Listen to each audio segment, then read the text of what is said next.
Hello, little friends. Today we're going to learn about something very special called prayer. Prayer. Now let's learn a super fun way to pray using our fingers. It's called the 5-finger prayer.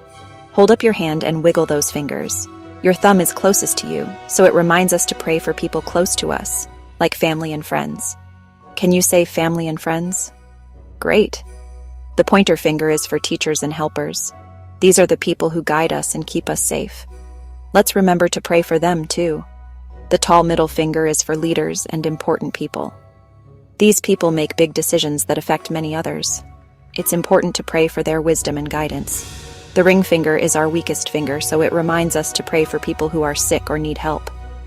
These people need extra love and care. When we pray for them, we're sending them good thoughts and asking God to help them. And the little pinky reminds us to pray for ourselves. It's okay to pray for yourself too. You can ask God for help, thank Him for good things, or just share your feelings. Wow, you've learned so much about prayer and the 5-finger prayer. Remember, you can use this fun method anytime you want to talk to God. Prayer is a wonderful way to share your thoughts and feelings, and God always loves to hear from you.